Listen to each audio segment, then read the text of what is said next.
not all tension is muscular. Some are memories trying to surface in the form of symptoms. You feel them, but you don't understand them.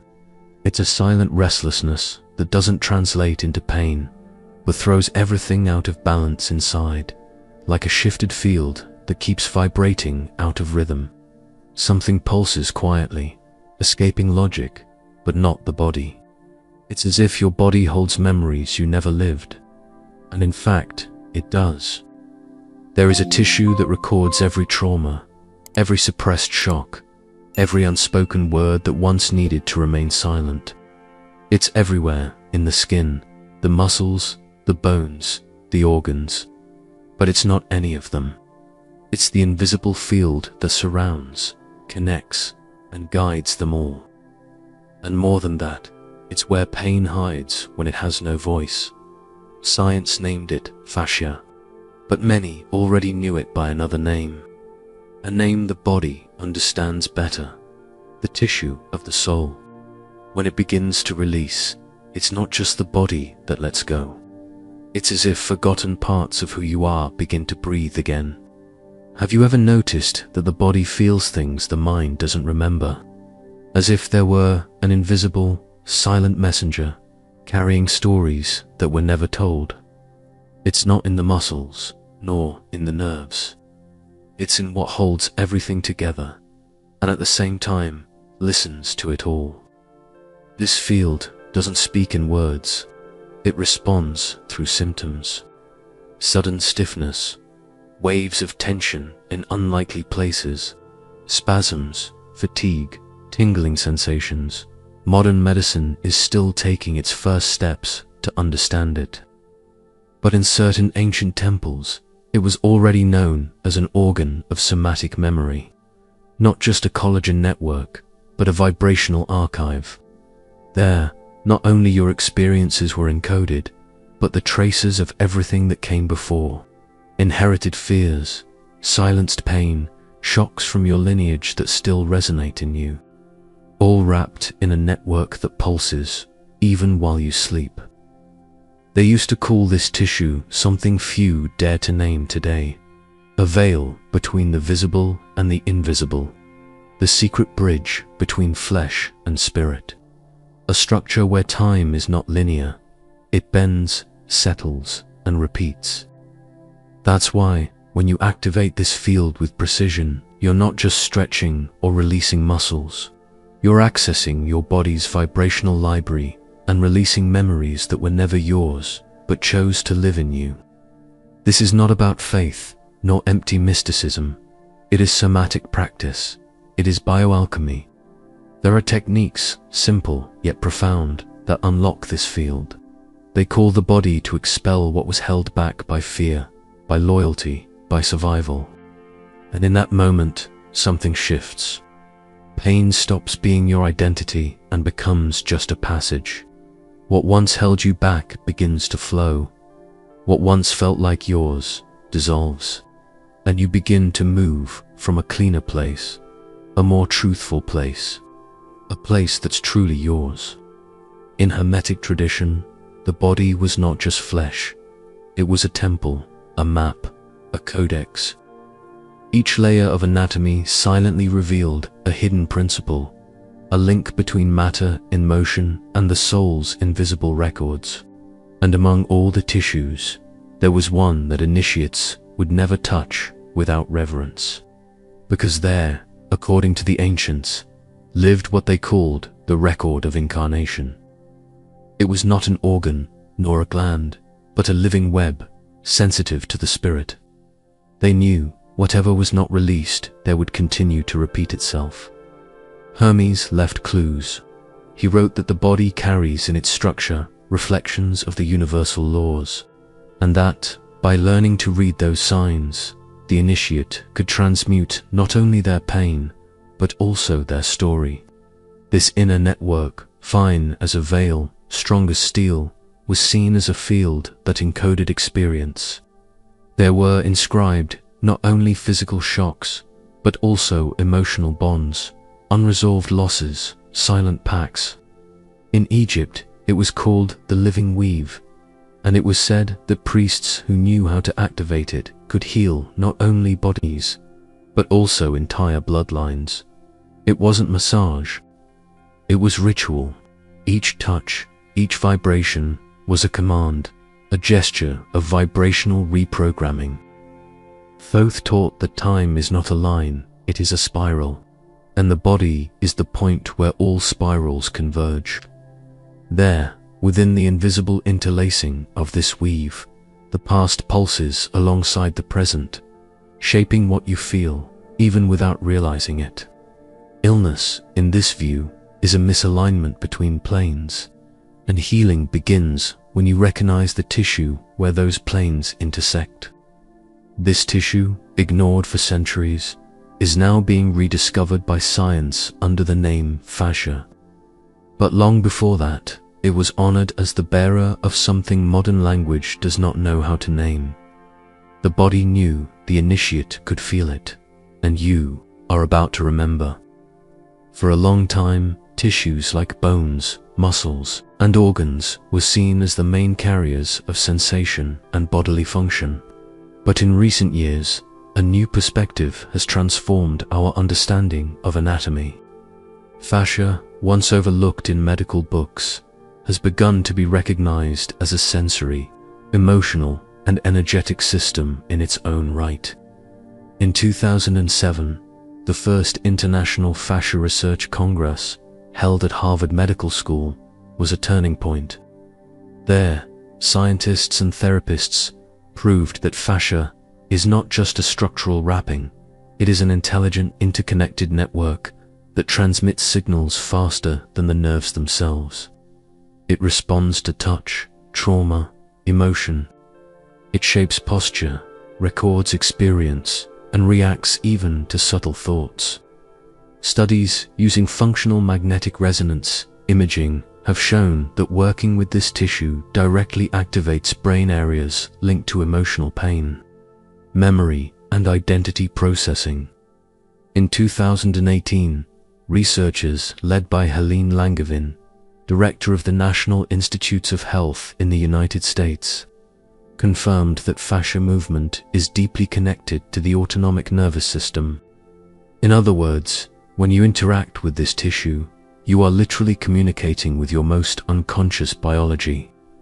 That's why certain tensions don't dissolve with stretching, massage, or rest.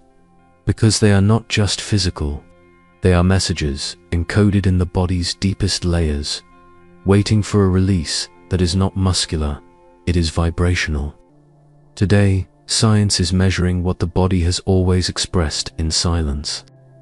It's not about discovering something new, it's about learning to listen to what has always been speaking from within. You don't need more control, nor more technique. What the tissue of the soul asks for is surrender. Surrender to the wisdom pulsing beneath your skin, to the silent code that only reveals itself when you listen without trying to understand. This process cannot be taught, it must be accessed. But there are paths, inner rituals that reactivate this kind of listening, not as a formula, but as a field of neuroquantum release that the body recognizes before the mind does. Start like this. Step 1. Quiet the mind. There can be no real release where there is noise, and the loudest noise is that of a restless mind. The first step is to lower that volume. Lie down with your feet flat on the floor and your knees bent. Close your eyes and do nothing, just observe. The more you try to relax, the more the body resists. Let the body decide where to begin. Step 2. Tune into inner listening in this stillness. Something awakens. Subtle sensations begin to speak. A tingling in the finger, a warmth in the hips, a shift in the throat. These are portals of release starting to open. These aren't random physiological reactions. They are vibrational records about to dissolve. Stay there, witness it. Step 3. Allow the micro-release. If the body trembles, yawns, shivers, don't stop it. These movements are not glitches. They are corrections. They are ancestral codes coming out of latency. When the fascia lets go, what was hidden begins to move, and you are no longer in control. It's consciousness awakening from within. You are no longer in the body of your routine. You've entered another field where time slows down and perception expands. In this state, scanning can begin, but not as someone searching for pain, rather as someone tuning into a frequency that has always been there. Step 4. Scan without searching. Don't look for a trauma. Let it show itself. Move your attention through the body, from the base of the neck to the tailbone and back again. Not to diagnose, but to notice where there is dense silence. These silences are not empty. They are compressed memories. Just be there, without judging, without interpreting. You are not analyzing. You are witnessing. Step 5. Vibrational release through subtle touch. Touch is not pressure. It is presence. Place your hands on areas where you feel a pulse, warmth, or emptiness. These zones are portals. You may feel chills, shivers, deep breaths, or even tears. All are valid. They show that the fascia is realigning, and with it, stagnant emotions begin to move. Step 6. Conscious energetic integration after the release. Don't get up right away. The body needs time to reintegrate the new field. Stay lying down, welcoming whatever rises, images, memories, intuitions. It is the body telling you stories that had been hidden. This listening is more valuable than any explanation. It is in this silence that the tissue of the soul reveals what the mind could never reach. It's not enough to release. You have to anchor the new frequency, or the old patterns will return to fill the space. Fascia is flexible, but it's also loyal to what you believe is real. That's why the next step is not physical. It is a vibrational command. Step 7. Neuroquantum seal. Choose a short phrase, but one that vibrates with truth. Something that represents the new frequency you wish to stabilize. Do not repeat it like just another mantra. Repeat it as if sealing a code into the fabric of reality. Fascia responds to intention charged with presence. Say it slowly 3 times, with your whole body listening. Step 8. Daily microconsecration. Every day, as you wake up, place your hand over the center of your chest. Take a deep breath and activate the seal phrase in silence. Not to remember it, but to reconfirm the field. This simple repetition strengthens the bridge between intention and body, and little by little, it helps your nervous system recognize the new version as the only one that exists. Step 9. Ritual closure. Before ending the practice, gently touch your tailbone with your fingertips. Thank your body for allowing the opening. Thank the fascia for revealing what was once hidden. This gesture of gratitude is not symbolic. It is biological. It activates the brain's reward cycle and stabilizes the released field. It is in this moment that the tissue of the soul reconfigures and you return more whole than when you began. Meadow never knew how to name what she felt. It wasn't sadness, nor physical pain, but there was something, a chronic tension that seemed to live just beneath her skin, sometimes in her neck, other times in her hips. On the hardest days, it felt like her body weighed twice as much. She tried meditation, Reiki, massages. She had tests done. The results said everything was fine, but it wasn't, because her body was screaming in a way no one knew how to hear. Until a friend took her to a somatic session, a quiet place where people didn't talk much. There, lying on the floor, Meadow was not told to do anything, just to breathe and allow her body to do whatever it needed. At first, Nothing happened.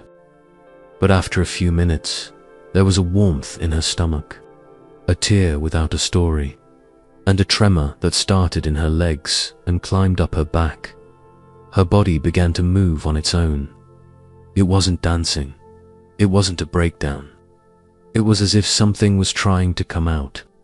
For 30 minutes she stayed there, being moved through, vibrating, contracting, releasing. In the end, there was no explanation, but there was relief, lightness, silence, and a certainty that no theory had ever given her before.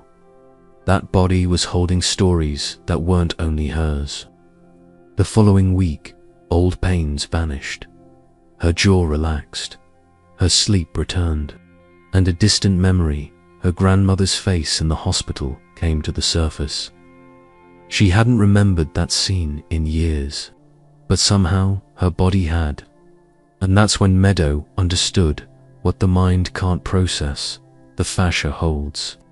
What the soul can't release, the body tries, in its own way, to set free. Many people make it to this point, but then they freeze. Not because they lack technique or doubt the theory, but because, deep down, they're afraid of what might surface, afraid of letting go of what they've grown used to calling me, afraid of the silence, afraid of the emptiness that might appear when certain tensions finally go away. Because yes, there are pains that make us sick, but there are also pains that hold us up, and letting go of those structures can feel, for a moment, like losing your identity. That's the real obstacle. It's not physical, it's not external. It's a kind of invisible attachment to pain that has become a shelter. But here is the secret the ancients understood. The body won't release what you're still trying to control with your mind. The key is to step out of vigilance, to drop the effort to understand, and allow the release to happen in its own way, without form, without script, without expectation. When you access the tissue of the soul, you're not just touching your anatomy. You're activating a field of vibrational intelligence that knows exactly what to do if you allow it. Transmutation doesn't require force, it requires presence, and the courage to move through the initial discomfort without shutting down again. The body is far too wise to sabotage itself, but it needs all of you, not just your thoughts. There are records that don't live in the mind, but in gestures, in tension, in the body's silences. You might call them traumas or inheritances, but maybe the truest word is forgotten codings. The tissue of the soul doesn't just hold your pain, it carries patterns from those who came before, secrets that never found their way into words, but took refuge in your vertebrae, your tendons, your breath. And that's why certain sensations seem to have no origin. Because in truth, they didn't begin with you, but they settled into your system as if they were yours. Undoing that illusion is the liberation of an entire cycle. It's not about healing everything, nor about chasing an ideal state. It's about interrupting the unconscious flow of repetition. It's about rewriting, not with pretty phrases, but with presence, with trembling, with release. Sometimes that takes courage. Other times it only takes surrender. But it always takes truth. Thoth once said, "That which sleeps in the tissues, one day awakens as destiny." He wasn't speaking poetry. He was speaking of vibrational reality. That's what this video offered, an invitation to touch what once felt untouchable. To listen to yourself in the exact place where silence always lived, and to allow, maybe for the first time, that your body not just be carried, but fully inhabited. This is not an ending, it is a crack, a subtle space between what you've endured and what can finally be released.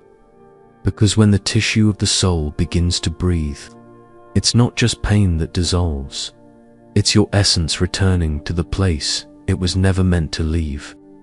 May you not return to yourself, but return to being. If this content stirred something within you, leave a like, subscribe to the channel, and turn on notifications. It strengthens the field and helps more souls awaken. I invite you to write in the comments, "I am listening to the tissue of the soul." This phrase seals your presence in this portal of release and reconnection. Share this video with someone who needs to remember that the body holds more than muscles. It holds memories. And click on the screen to watch another powerful video. Remember, when the body speaks, the soul responds.